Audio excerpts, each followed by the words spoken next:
Noong unang panahon, sa isang baybaying nayon sa China, may isang batang babae na naglalaro sa gilid ng lawa habang ang kanyang ama ay naghahanda para sa trabaho.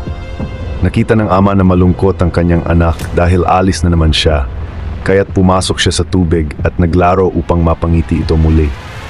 Bigla na lamang siyang nagsimulang mangisay sa tubig at hinila ng kung anong nilalang mula sa ilalim. Ang bata ay patuloy na tumatawa, hindi namamalayan na nasa panganib ang kanyang ama, hanggang sa tuluyan na itong nawala at ang tanging naiwan ay dugo sa tubig. Agad na kumuha ng isang mga ngaso ng demonyo ang mga taga-nayon, na agad na nagsimulang magdasal at maghagis ng mga bomba sa lawa na nagdulot ng malaking pagsabog sa tubig. Nahuli nila ang isang dambuhalang stingray at sinabi ng mga ngaso na ito ang demonyong pumatay sa lalaki.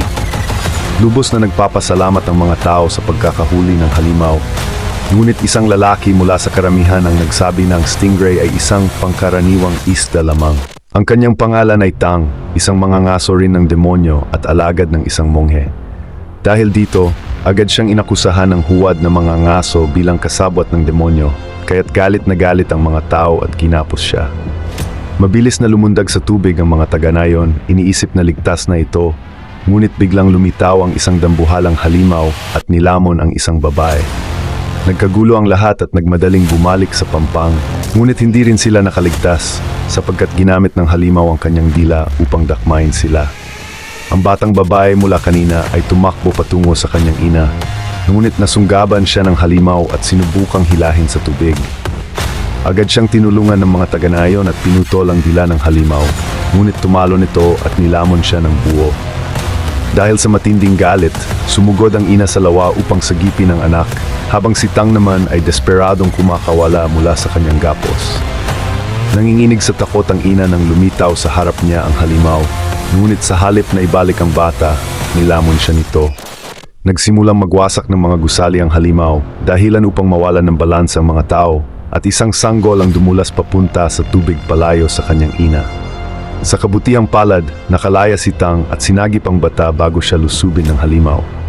Ginamit niya ang bigat ng halimaw upang tumalon pabalik sa pampang at ibalik ang sanggol sa kanyang ina. Ngunit sa halip na lumaban, ang huwad ng mga ngaso ay nagtago sa takot.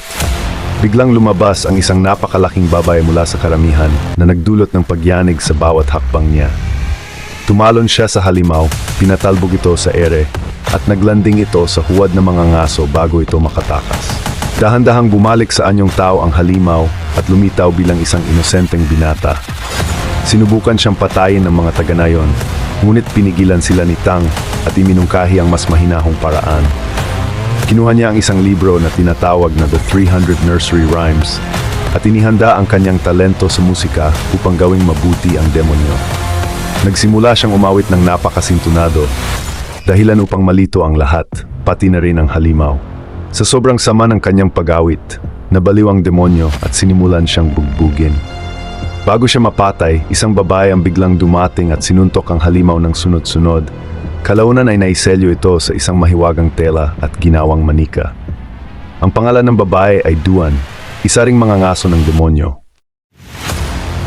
Pinagtawanan ni Duan ang mga kagamitan ni Tang sa panghuhuli ng demonyo.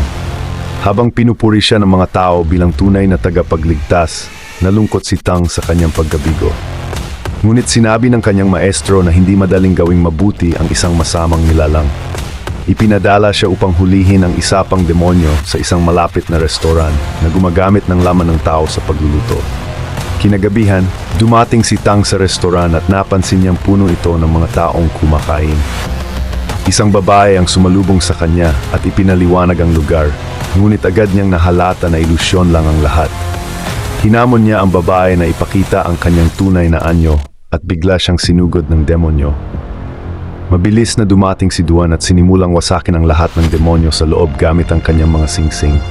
Tinawag niya ang pinuno ng lugar at isang binata ang lumitaw. Agad niya itong inatake at sa tindi ng kanyang mga suntok, lumitaw ang ilong ng isang baboy mula sa balat ng lalaki. Sa kabila ng kanyang depensa gamit ang isang bakal na pangbungkal, hindi nakaligtas ang lalaki sa sunod-sunod na pag-atake ni Duan. Nang tuluyan siyang malupig, hiniling ni Duan kay Tang na higupin ang demonyo palabas sa katawan ng baboy. Sinubukan ni Tang na gawin ito, ngunit nang makita niya ang pangit na mukha ng baboy, nagdalawang isip siya. Sa malas, nadulas siya at hindi sinasadyang mahalikan ng demonyo, dahilan upang mahigop niya ito. Agad na kinuha ni Duan ang espiritu ng demonyo mula kay at inilagay sa kanyang mahiwagang bag. Ngunit napakalakas ng halimaw, kaya't nakalaya ito at lumaki palalo, nagiging isang ganap na halimaw.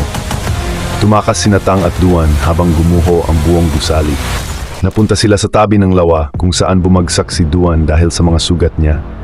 Sa hindi inaasahang pagkakataon, ipinakita niya ang kanyang kaakit-akit na katawan kay Tang. Napansin ni Duan ang natutunaw na tingin ni Tang, kaya't sinabi niyang lagyan ng pressure ang kanyang sugat upang mapigilan ang pagdurugo.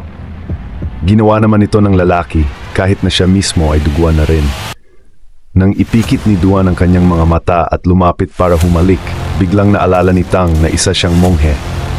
Sa sobrang kaba, agad siyang tumakbo palayo, mukhang ayaw niyang managot kung sakaling may mangyari pa.